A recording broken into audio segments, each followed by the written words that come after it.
Welcome back to Y254 TV. This is Y in the Morning, and we're very glad that you're still keeping us company. Thank you very much. Please go on our social media handles and answer our question of the day. We have a question of the day.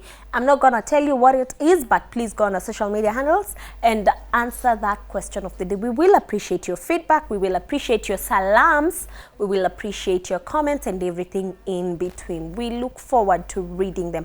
I'm sure Val will be reading all of them when she comes back to do WCW. But on to our first conversation on Empowerment Cafe.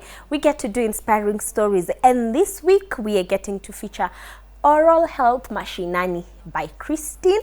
The second name, siyuko sure I will pronounce it well, so let me leave the hard task to her to do it. But you know how we do it. Let's welcome Christine to studio. Karibu sana, Christine. Thank you so much. Please pronounce your second name.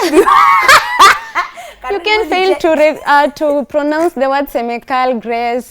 Let me tell you, nilikuwa like, is it SEMEKAL? So I was like, I don't want to say it and then say it badly. You know, I really don't like it when people mispronounce my name. Like there's another person, Ati. Ni venye tu alikuwa lecturer wangu. Grace Minji. Niko like, what is Minji? What is Minji? I am Maingi. Minji. So I do not like mispronouncing people's name for the same reason. So I was like, let me wait for her. So I was hoping to ask you how to pronounce it, then I forgot before we went on air. But anyway, it's good to see you. It's good to have you. Thank Karibu you. sana this morning. I like your hair. Reminds me of the days I used to have short hair. Nowadays I can't try it. It's easy to manage. So share with us your journey. Who is Christine? First of all, oh, you have a beautiful smile. Thank you. Thank you so much for having me here this morning. I feel so much honored and humbled, of course. So my name is Christine Chepkemoi SEMEKAL. That's from Kalenjin area. I come from West Pokot County, specifically at a place called Karas or Kapenguria. And I'm 24 years old. I just turned 24 on Saturday, and I'm so happy about it. Also, I'm a student. By the way, I'm a student at Mount Kenya University. I do a Bachelor's of Science in Oral Health. And thank God that this is my last semester. I can't wait to finish. Has it been? This journey has been, you know, it's an academic journey. It's tough. There's no an easy road, but it gets bumpy at some point. But then they're just roadblocks of life that you have to find a way to maneuver around it and, you know, go beyond that. I remember the time when I was in campus, my last semester. Actually, the last year, I did it during COVID. My last year was in 2020. I had deferred, hoping that tutaacha kusoma online. So it was in 2020. I was in my last year. So during that time, I used to cry every project. Nilikuwa nalia because you have bad group mates, assignment. It was bad. It was chaotic, and I understand where you're at. But it will get better. It will. Glad it's the last semester. So what inspired you, or rather motivated you to pursue oral health?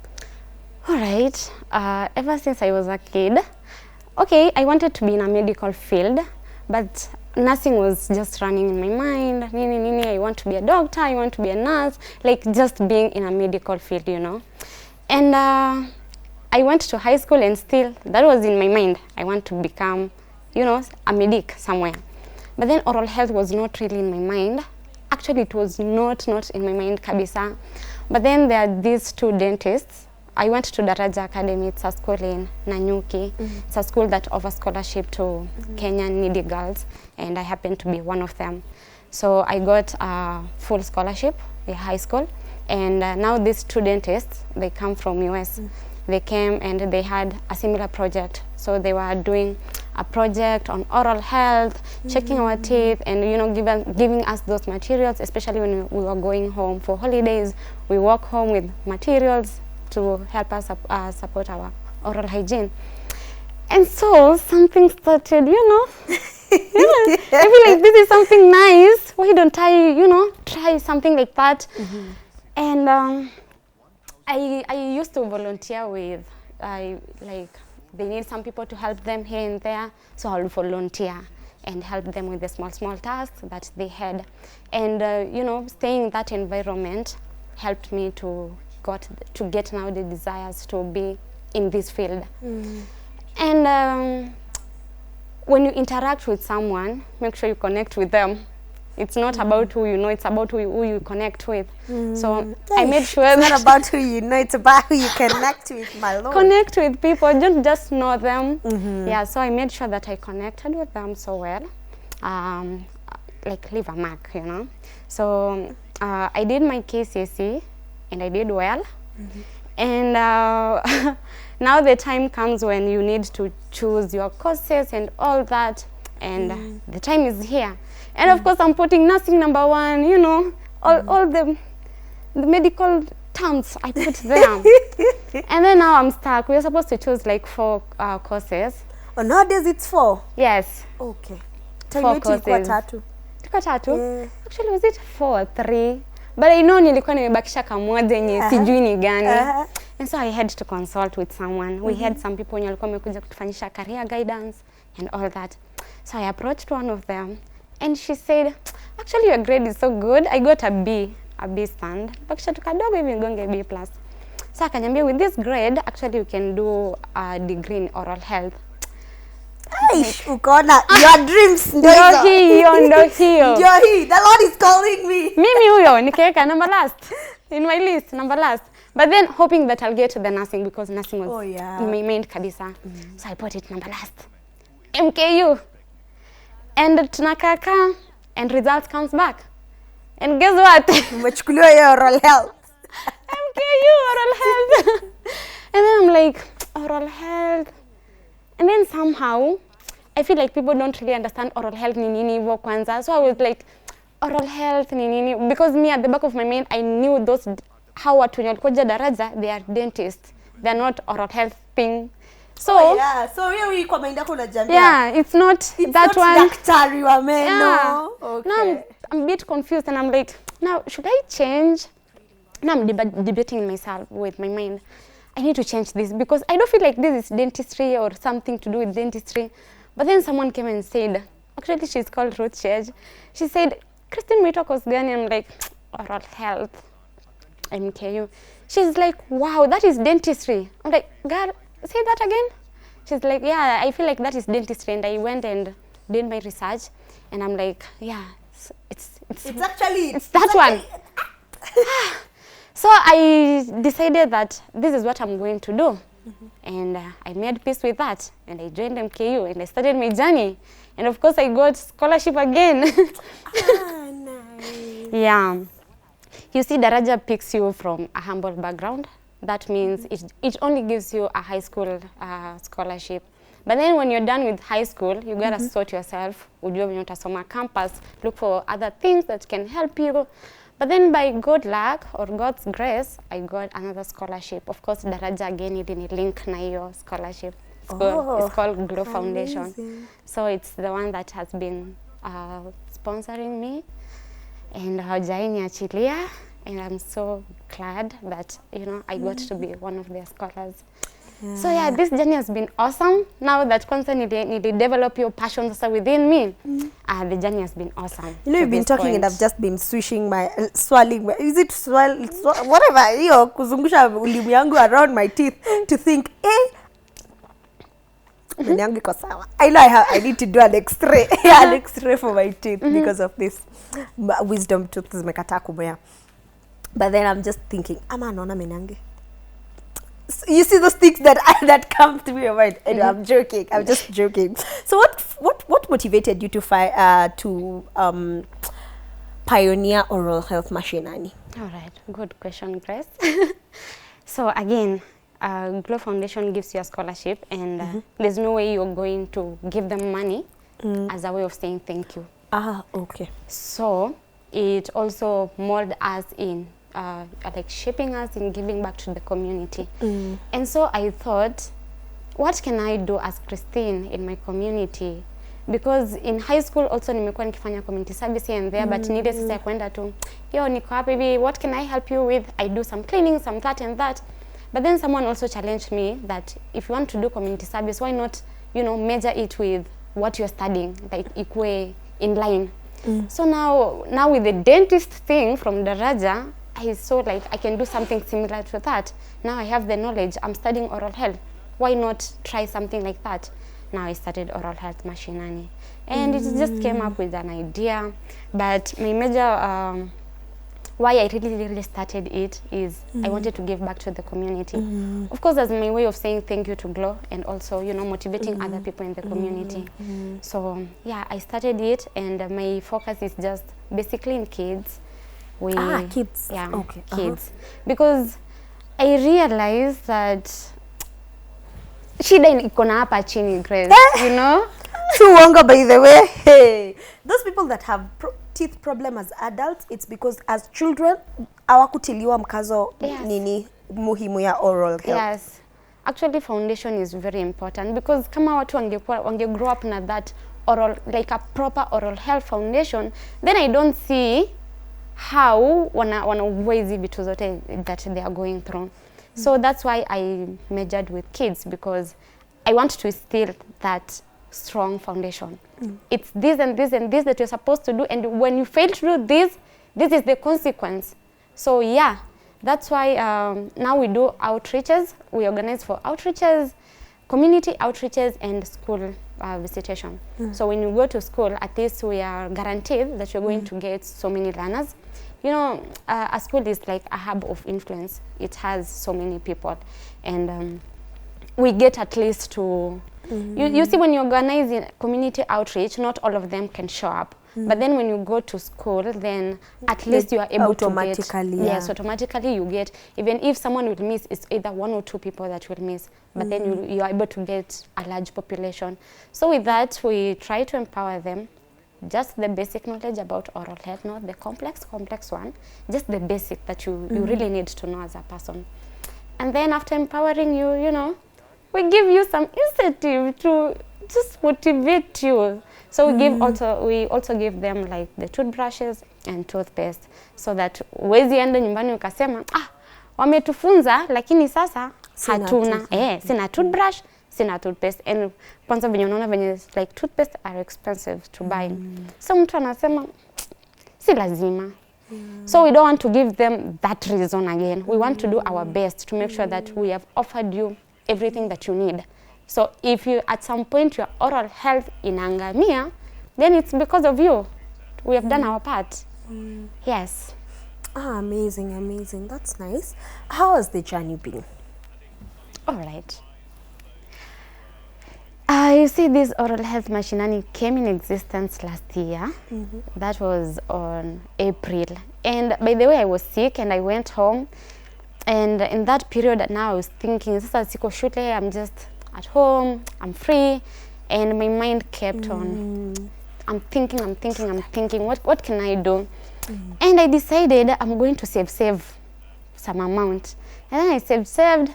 And I went and bought some toothbrushes and toothpaste. It could cost pesa mingi, let's say 1,500. Yeah. And I bought, na nikasema tuko hapa tunangojea 50 million grants ndio tuanze big. Start with what you have. Okay. Yeah, so mimi nikasema watoto wakiona niko na vitu, they will come. So I bought them. Nikatafuta, unajua kuna wale the king of kids. Nikamwambia look for your friends, call them wakuje hapa hivi. So wakaenda wakaitana wakakuja.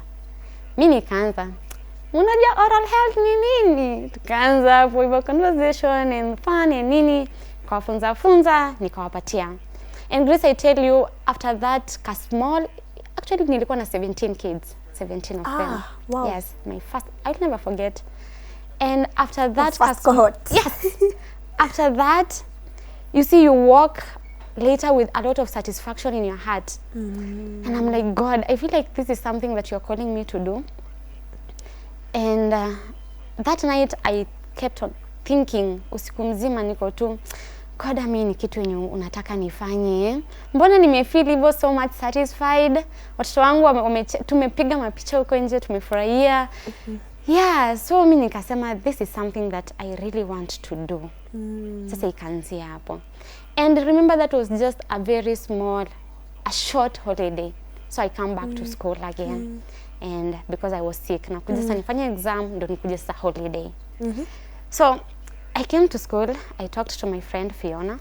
I told her, Fiona, nimefikiria this and this is what I did while at home. And I feel like this is something that I want to nurture. So Fiona says, this is a nice thing. She's my classmate, tunafanya the same course. She's my roommate, my friend, yeah. So she's like, girl, let's do this. August, tukaanza kuplania nyingine. Tukaplan now this time targeting at least population kubwa kidogo. And good thing, tulianza mapema so that tunaanza kuchangisha mapema. Yeah, so by August, if you were, tumechangisha pesa yetu kadha hapo, tukaenda tukanunua, and this time tukaketa for 84 kids. Wow, that was nice. Now again, satisfaction, Yeah. Inaendelea tu hivyo. Increase. Yeah, so ikaenda hivyo, and now sahi we are planning to do a very big outreach. Actually, our very first school outreach. We'll be visiting Karas Primary School, and I tell you, it's a school with 800 students. Yes, and you're going to give 800 students toothbrush. Yeah, we thought of, yes, our focus is kids, but again, we feel like we cannot really give them the materials and leave others.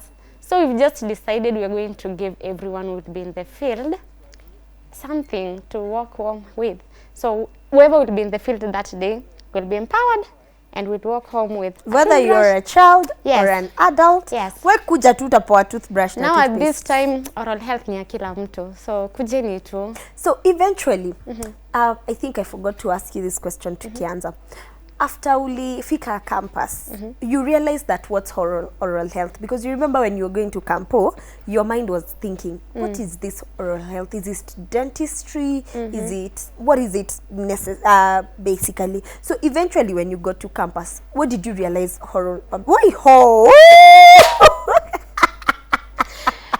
Sorry. Hey, my sisters have come for me. So, what did you realize oral health is about? I came to realize that, yes, oral health, as the name suggests, is oral. The oral is mdomo. And health is, afya mdomo. So, and again, I came to realize that, like, there's no health without oral health. Yes, oral health, we deal with the teeth appearance, your dentition, your breath, and all that. But then there's so much that's connected to oral health. And so I said that this is something that, it's oral health, and somehow it's so, like, it is an integral part of general health. So I wanted to be like at the source, yeah, general health. So oral health is just healthy, having the healthy oral environment. And oral environment comprises of so many things. It's not just about the teeth. Yeah. Uko na soft tissues, uko na cheek, uko na tongue, uko na other things. Na zote zinafaa kuwa included. So under oral health, we are considering everything in the mouth, not just teeth, because I know wakifikiria oral health, yenye inakuja kwa akili yao sana sana ni meno. And we forget kuna so many other things. Yeah, so it comprises of all those things, and all of them needs to be accommodated. So it's basically having, what is the right term to use? Kuna mtu nimesikia akiniambia paka masikio.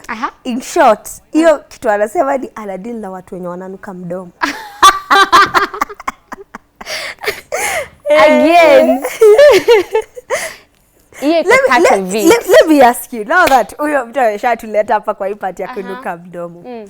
What is usually wrong with people that have you ever entered a matatu? Mtu amekaa huko nyuma, umekaa maybe 3 seats mbele yao, but the way their mouth is smelling.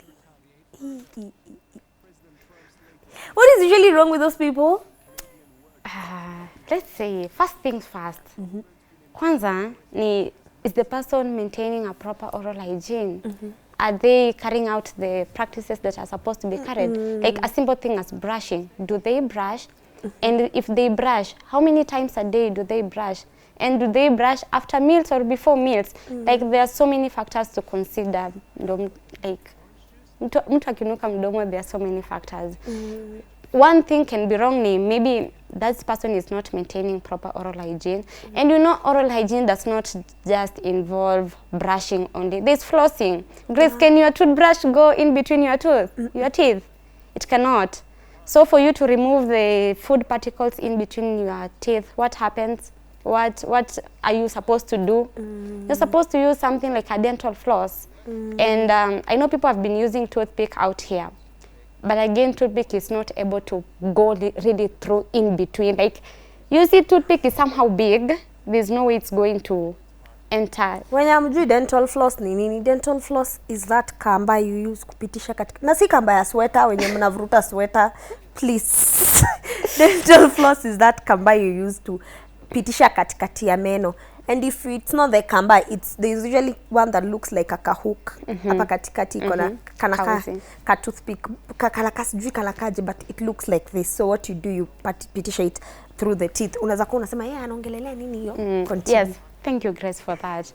Yes, so make sure you brush and you brush all surfaces. Sasa lazima make sure that all surfaces zimekuwa cleaned so that you remove all the food debris in your mouth.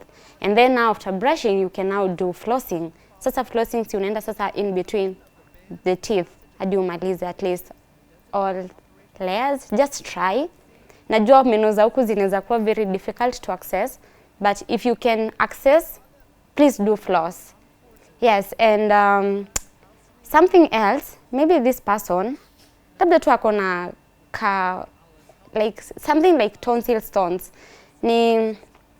Tonsil stones ni mtu unapatanga uko na something like two small stones zimejisanya na pale kwa your tonsils hapo juu. That's another thing that gives you bad breath. Even if you try to brush na hiyo kitu haijatoka hapo hivyo, it needs actually to be flushed out. Hizo zitoke hapo juu. Ni kama ni accumulation of inapikingi some minerals from the food, alafu inajisanya hapo. Sasa inaanza kunukia hapo hivyo. Okay. And then if not that, then this person anaweza kuwa na just a condition yenye it's not really ya mdomo, okay. But ni ako tu na a general condition that needs to be addressed. Yes, and apart from brushing pia, kama uko na bad breath, you can choose to use mouthwash. Mouthwash inasaidia sana na providing fresh breath. Na watu hatuwezi afford to get mouthwash. We can just use warm salty water. Just chemusha maji kidogo, but not ichemke, but ikuwe tu warm. Put salt inside, stir it well, and just mambo ya kusema hapa ati vitu za oral health ni expensive. Yeah, you can use, salt is available. I know at least in every home, mtu hawezi kosa salt.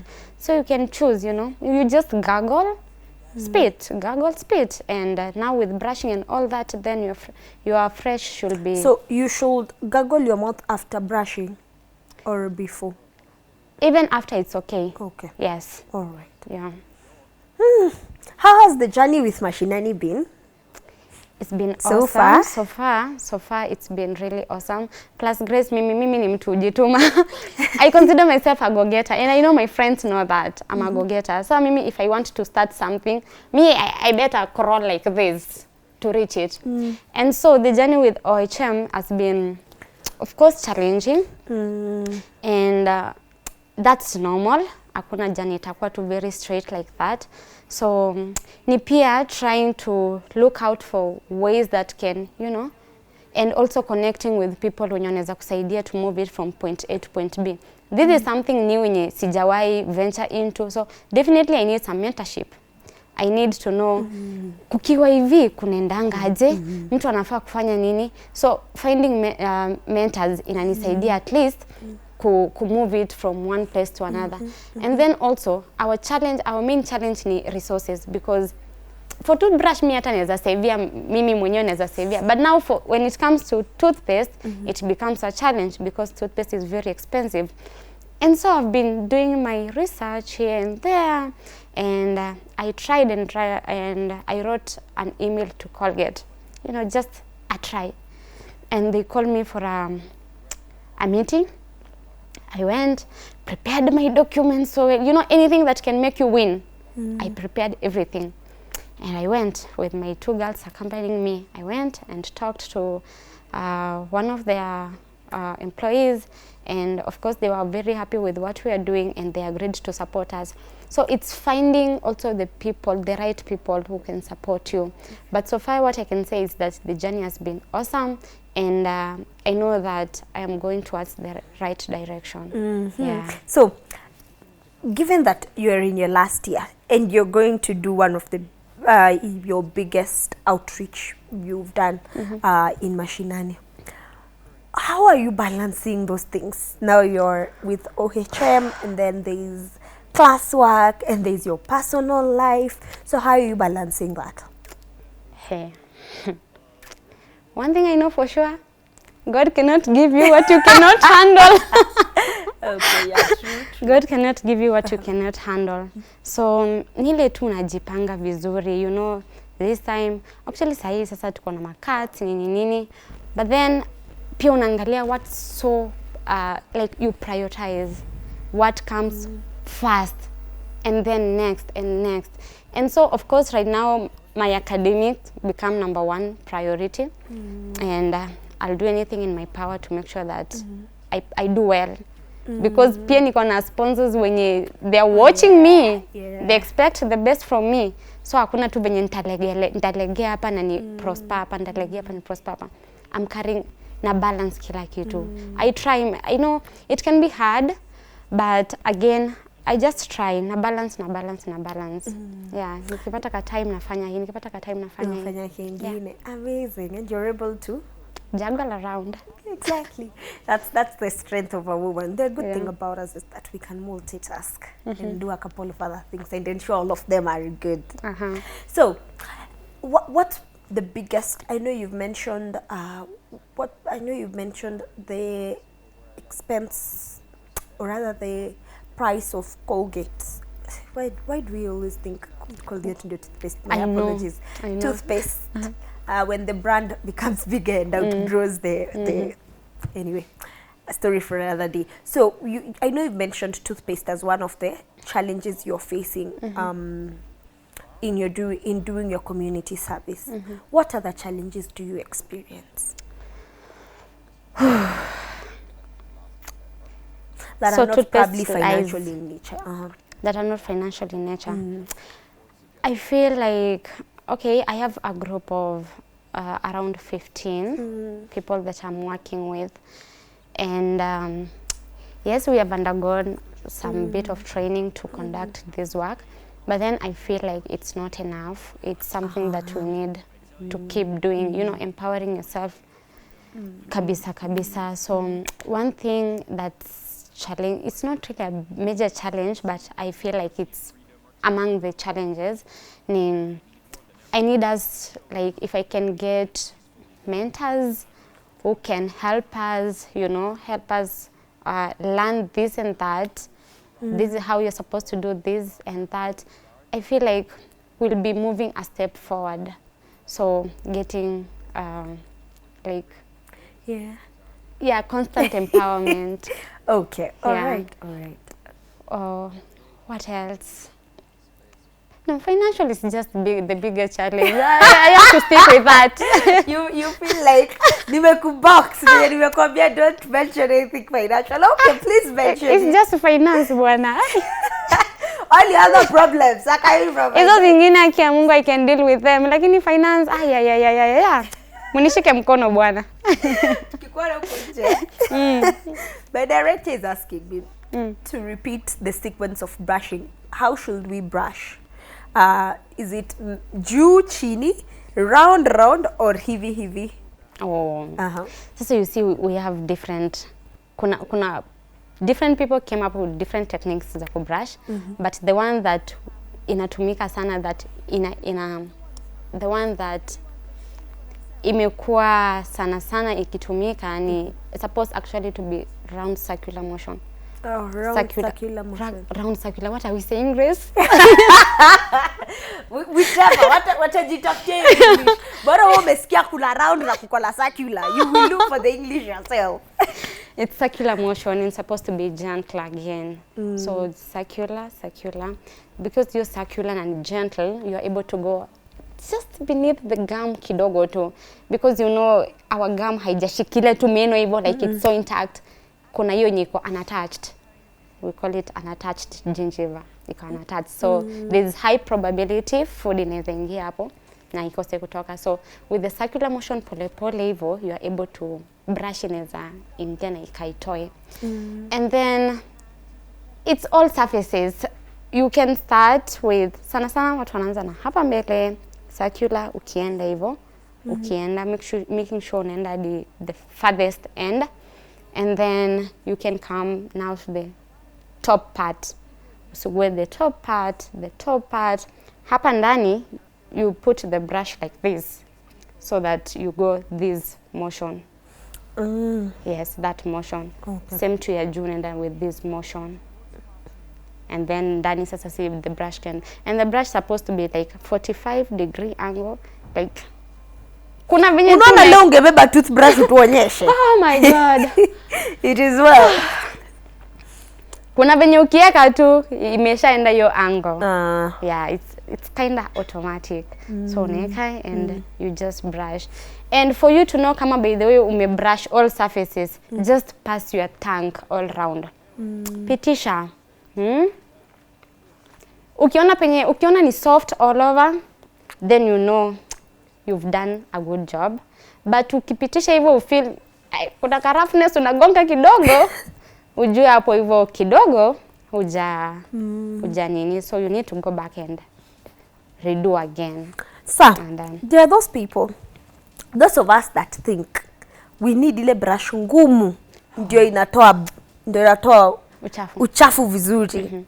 Talk to us about that. Actually, that's very wrong, using a hard bristle brush.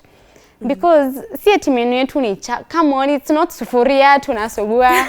It's not. No. We are supposed to use, it's just soft. Na si eti your food pia imekaukia hapo yenye. Okay, ukikuwa na ignorance not to brush. Yes, kuna hiyo itaanza kuwa discolored, but then si brush itatoa hiyo hata kama ukichukua ile ngumu. You need to do professional cleaning. But sasa hii nyingine, you just need a soft bristle. Hey, how? Okay. Don't worry, they've come for you. Me too, what have I done? Anyway, you need to use a soft bristle brush or medium at least, but do not go to an extent using hard. Because what hard brush do, you see this white part in tunaona, it's called enamel. And this enamel is the one actually that's offering protection to the entire tooth structure because it's hard. And hard, they are able at least to resist the action of acid. Your acid inaproduciwa kwa mdomo with those bacteria, like ina break down the sugar, and then the end product ni acid. So your acid ina break down the enamel. Na ndio utapata cavities zinaanzianga hapo. But then, what was I saying? Okay. What was I saying? You're talking about toothbrush and then ukatuambia juu ya the protective I get layer it. Yes, enamel. Now, if you continuously use the hard brush, what you're doing to that enamel is that you are corroding it, you are weakening it, you are kind of breaking it down. Na ukiendelea break down, si sasa the next layer inakuwa exposed. Hata kama itakuwa really exposed, the layer yenye inafaa kuoffer protection, it's been weakened down. Na ndio sasa utaanza feel sensitivity, and then now you become prone to cavities and dental decays. So just use soft brush. What's the natural color of teeth? What should be the natural color of teeth? Different people have different pigmentation, but it should be something white to gray. But then you don't expect to be white, but it can be a shade of white. Somehow inaweza a bit grayish, but haifiki huko. So inafaa kuwa hapo in between white and grayish. Between white and gray. Yes, okay. Grayish. Na pia si ile gray ya mawingu ya yes, mvua. Not that gray, no. That one will show that there's something going on. Actually, your pulp is necrotic, like imekufa. Uhai wa meno umekufa. Oh. Yeah. Interesting. Yes. Wow. So, Last one from my director. Okay. He's asking, mtu anafaa kubrush aje tongue? Tongue. Inafaa kwa one way motion, like nyuma kuja mbele. Hivi. Yes. One way motion. Okay. Again, not very hard because kwa tongue tuko na taste buds. Na ukifanya so hey, like ukibrush nika unasugua sufuria. Yes, Tumeambiwa kuna kusugua sufuria kwa mdomo. Utaanza kufeel hausikie nini taste ya pilau. Yeah, so just be as gentle as possible. You know, we just handling ourselves with care, pia. Yeah, so just very gently. So, as one person who's gone through mentorship from different people, what's your view of, do you want to mentor people? I know you're working with 15 people. Are these people you're mentoring? Are there people that are under you? What's that journey for you like? Yes, as a person who have been going through some mentorship programs here and there, I'll feel so nice, you know, mentoring others who are not able to get the same opportunity that I get. And so what I do with my team, sana ni, I share them. When I go somewhere, I make sure I take good notes. Not really for my sake, but for the sake of others. So I take good notes and I make sure that I share with them. And then also I can try and organize some bit of a webinar. And I train them on this and that. So I can say I would love to mentor other people also, so that they also realize their potential and what they can do in this community. Amazing, amazing. So what lessons have you learned along the way? Your journey in oral health, starting starting the foundation you do. What lessons have you picked along the way? One lesson I pick along the way is some people are just meant to hold you, to support your journey. And of course, some people are just there to mock you, to make you feel like what you're doing is not worth it. But then I tend to focus with those who are helping me see my worth. And I realize that also putting God in everything that you do, it's really important, because when you have God's grace, then nothing can break you down. So I learned to put God first in everything that I do, and I learned to be kind. Just be kind to everyone. Just be kind. It does not harm to be kind. Hey, kuna wale watu wa kuangalia watu na macho zao. I know. Excuse you, y'all. They forget it does not harm to be kind. Just be kind to someone if you can. All right. Are there foods that are good for oral health? That boost oral health? Yeah. Actually, role of diet plays a very key, like diet is a key thing when it comes to oral health. Of course, we tend to avoid or to advise people not to use high sugar meals. Sisi wenye tunapenda sukari. But again, kuna hizi natural sugar. You know, every food has sugar in form of carbohydrate, like ikikuwa broken down ni glucose, ndio, that's a sugar. Si tuataka ya kukula ya but sasa hiyo nyingine sasa it's what's harmful.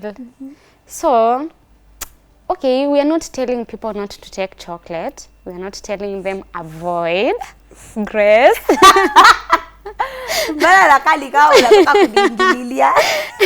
We are not saying avoid. But then if you take, can you at least remember to brush it off? Because the more time you give it to stay on that surface, the more it's going to cause harm.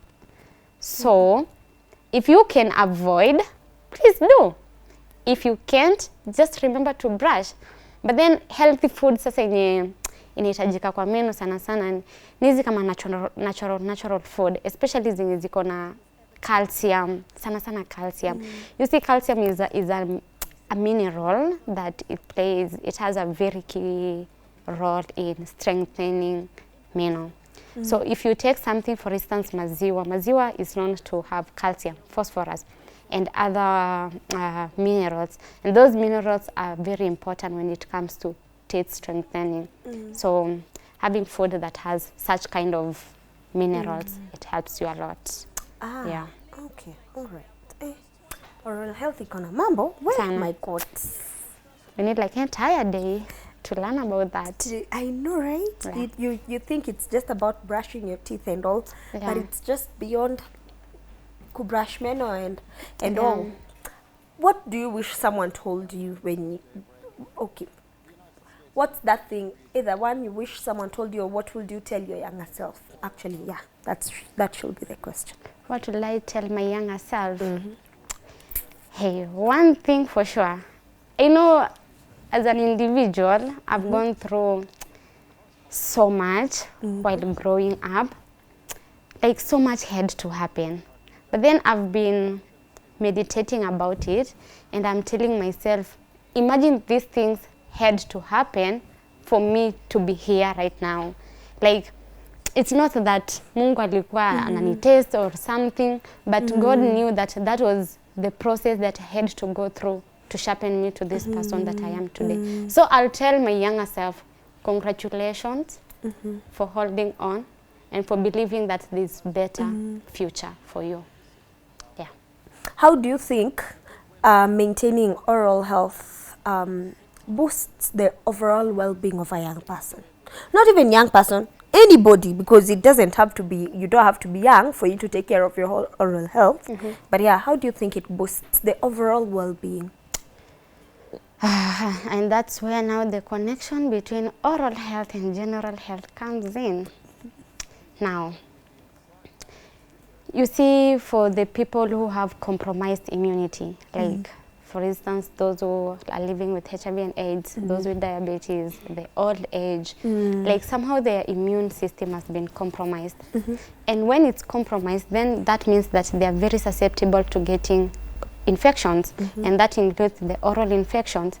Like, hata ukifanyiwa a simple procedure like, okay, let's not call it simple. If a procedure like extraction has been done, umeng'olewa jino, imagine that socket can take forever to heal because your immune system goes so down that wound maybe it's supposed to take 2 weeks to heal, but now this one is taking longer time to heal because even the cells that are supposed to help you heal are not functioning the way that they're supposed to function. So you become susceptible to oral conditions, oral infections, like unapigwa tu na conditions different. And then also, now, when you fail to maintain oral hygiene, there's plaque accumulation. Plaque accumulate in your mouth, and that plaque accumulation means that there's so many bacteria in it. And this bacteria continues to, you know, the harmful bacteria. Yes, the harmful bacteria. It continues to multiply in your mouth, in the plaque. And then this plaque, now you're not brushing, you're not doing anything to help yourself. Unapata sasa, hiyo uchafu inaanza kusukuma the gum. Sijui mshaona watu wenye meno zao ziko so mobile because hakuna the gum yenye inashikilia. That is as a result of neglect. Interesting. Yes.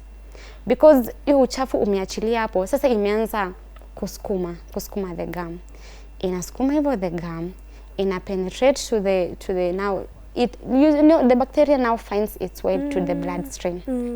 And now when it enters bloodstream, then complications are going to occur. Unaweza pata hata blood infection like septicemia, unapata such infection. Ikienda kwa cardiac unapata umeanza kuwa na like complication inaanzia hapo. Oh wow, so inaanzia hapo in the mouth. Where bacteria unaendelea sasa cavity na happen. Hiyo cavity you don't get to see a dentist ajue venye tutasort mapema before iendelee. And then hiyo cavity inaendelea inachimba. And then sasa inafika mahali tu sasa hit now the bone, and then the blood vessels around zimeja around, and now it finds its way to the bloodstream, and complication begins from there. Oh wow, so oral health has an effect to the general well-being of the immunity system. It does. Wow, we should not take it for granted. Interesting. Yeah. That's so eye-opening. Yeah. I mean, why? Hey, kwa hivyo wenye tuna joke na kubrush meno, please. We should start getting serious. Yeah. Like on your oral hygiene, your oral health. Hey, you know, you just think that it only affects your mouth or it only affects your teeth. Only for now only for me to realize now that it actually goes into the bloodstream It and into does. other parts of your body. And these are harmful bacteria, they're not your friends. They can do harm. Unafikiria ni sister yako? This is sorry, you cannot laugh with it. Hey, By the way, as we almost year- come to This year the theme for World Oral Health Day is a happy mind. A happy mouth is a happy mind. a happy mouth, a happy mind. Do you agree? Yeah. Happy mouth is a happy mind. I agree. Because Grace, do you visit a dentist because you have pain, or do you visit a dentist sometimes to just get to know what's going on in your... Let me tell you, I'm a typical Kenyan. I visit the dentist When when you I have have a problem. Like the other day I went, last week I was telling Val, naumwa na meno. Like nilikuwa naumwa na meno huku mwisho. So only for me to go to the dentist, for the dentist to tell me that nilijiuma hapa, I nilijiuma gum. And so when nilijiuma gum, it became infected. So when it became infected, it started swelling, and then it became an infection in the mouth. Yeah. So no, it's my director and I enjoy Benja Jamaza, niko very serious. So nilijuma, alafu nilijuma towards the wisdom tooth. Then ikaanza kuswell. So I can't tell you nini ilikuwa inaniuma. This whole part was just painful. Ungeniuliza ningekwambia naumwa na meno, sijui meno ya chini, sijui meno ya juu. Nilikuwa, I could not smile, I could not laugh. It was just bad. It was painful. So she was like, there's an infection, but you also need to go get an x-ray for your other teeth, because your other teeth huku mwisho zimekataa kumea, mdomo yako ni ndogo. We need to find out what's happening with your teeth at the back there. So for me, had I not had that problem, I will not have been to the dentist. Yes. And the only time I went to the dentist, and probably I do it once a year nowadays, is to go get cleaning. That tongue, the whole polishing, cleaning and all that. But then after hapo ile sensitivity kwa hiyo meno, so you're like, oh. Yeah.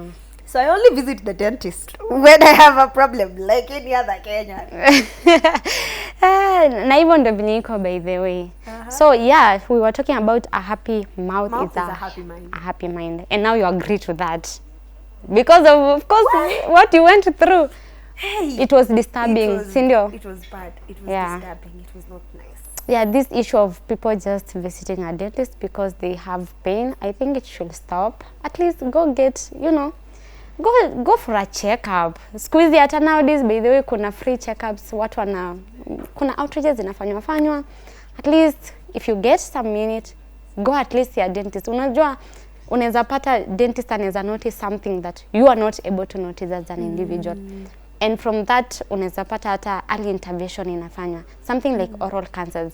You cannot really identify that you are getting oral cancer unless you get to a dentist. Oral cancer? Yes. Interesting. They are oral cancers, and my goodness. It's frustrating.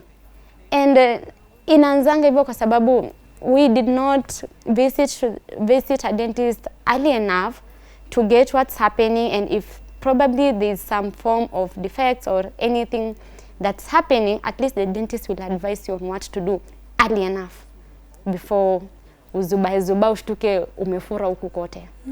So kuvisit dentist, I think we should take it as a priority. At least twice a year you're good to go. So nisisi assume that nangoje ile kwenye kitu inanifanyikia. Usiongoje pain. What if that's the last bit of it? Yeah, na ungeenda mapema, you'll be able to, prevent many things from happening. Yeah. As we almost wind up this conversation. Time ishaisha. Imagine, we almost clocking an hour. As we almost wind up this conversation, tell me about one case in points that stands out for you in the cases that you've dealt with in the community. There's an experience you went through with a child, because you deal with children. There's an experience. Like, what's that one experience you always remember in your mind in your community service? There are so many issues with dental caries with children.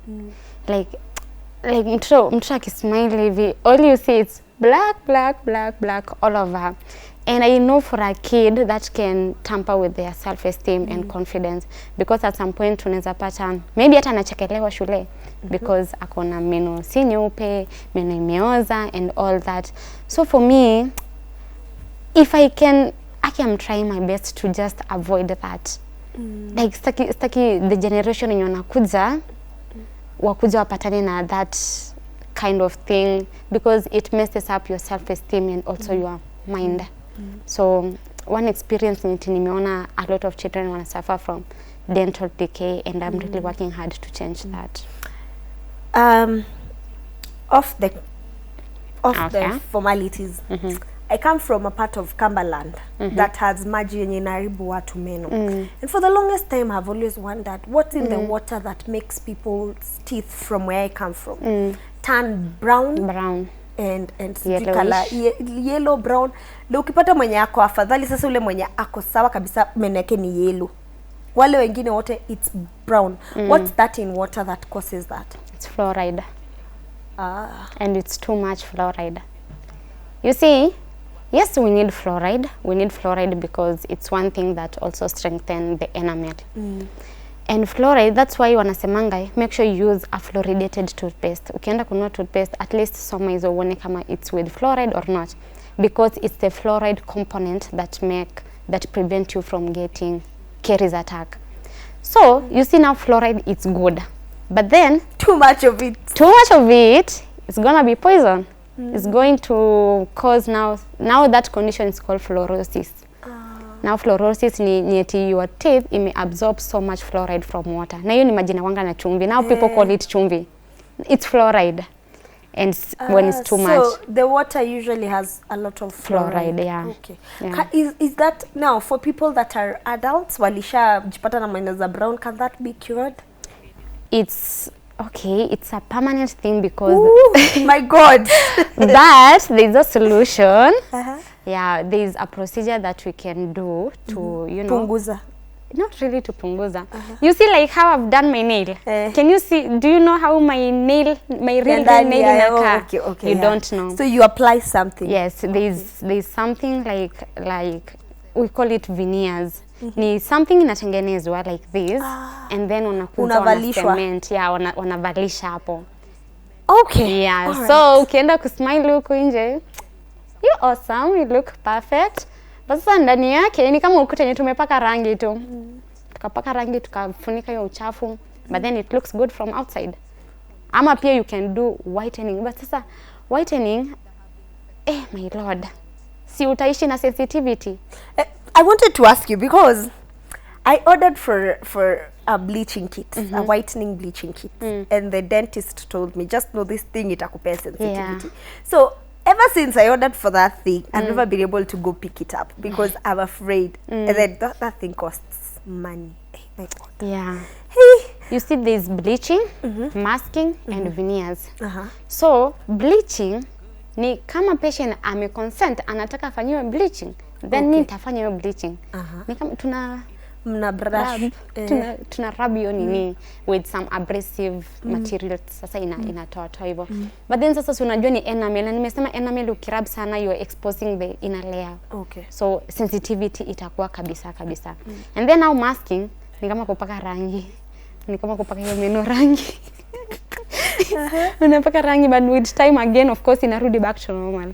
And then sasa now veneers now is the best, but now the cost is the issue. Yeah. Okay, all right. Hey, we can stay here and talk until the day ends about this. But what advice would you give young people in terms of taking care of their oral health? And just being cautious. Hey, if you're a young person watching me or you see this video later in your lifetime, just know that general oral health starts with your oral hygiene, and maintaining your oral hygiene is a form of self-care, self-love. So start taking charge of your oral hygiene. Start brushing. If you're not brushing twice a day, start brushing. If you're not flossing, start flossing. If you're a person who have never used mouthwash because you have bath, breath. You can try it out, get to know what it can do. And then if you see it helps you, you can choose to walk through that path. But please take good charge of your oral hygiene, because it's going to save you your mind and your physical health. Yes. Amazing. Thank you very much. I have 2 questions to ask you. Okay. One just for fun. Okay. The other one is the final question. How many times do you brush in a day? Okay, me, I'm gonna be honest. Twice. Twice. Watu wakisema thrice, usiwahi waamini. Ati tunafaa kubrush mara 3. Ideally, yes, we are supposed to brush thrice 3 a day. times a day. Yeah. Last week Val aliniambia, now that it's good you're here, Val told me that she saw somewhere, Val is my co-host, she told me that ameona mtandaoni that sasa sahi trend watu wanasema ni kubrush meno zako. Was it 6 minutes? Ama uliniambia 6 minutes. She told me 6 minutes. So how long, what's the ideal length for brushing teeth? Sisi wa 2 seconds, kukola wala wa 20 minutes, kukola wala wa 6 minutes. 2 minutes is okay. 2 minutes? Yes. Okay. 2 minutes utakuwa umeng'ara. With 6 minutes, I feel like you're overdoing. Vala kola time, please. Vala kona time to... You should look at Val's teeth. They're very white. Wow. Ish. Yeah. So sijui nimfuate to overdo. But 2 minutes is okay. Finally. What does success look like for you? To me, success looks like being a ladder, acting like a ladder for someone. Like, it's like holding someone mwenye ako chini to start climbing that ladder with you. Amazing. Like holding them, supporting them. That's what success looks like. Oh, thank you very much. Thank you for your time. It's been such an amazing time. I didn't even imagine that 1 hour imeisha. I know, it's been an hour. Yeah. But thank you very much. You're welcome. Thank you for your time. Thank you for speaking to us. Thank you for your wisdom. Thank you. We appreciate it. You're welcome. Tell us where we can find you on social media. Well, since we are here as Oral Health Mashinani, that's the name that if you just search that name in any social media, it's gonna pop up with a very, very beautiful logo. We have it here. So if you see something like that, you can this to me, and then now that's our logo. So Instagram, Oral Health _Mashinani, TikTok, Oral Health _Mashinani, Facebook, Oral Health Mashinani, LinkedIn, Oral Health Mashinani. Just search Oral Health Mashinani in any social media page, and you're going to get us. Make sure you like, you comment, and just engage with us through the social media platform. And welcome, by the way. Welcome to our event. It will be at Karas Primary School on 20th March. That is next week on Thursday. If you get a minute, come, let's learn together, okay? Yes. Where is Karas? Karas is in West Pokot County. Oh, okay. Naona nitalipiwa watu wengine ndege.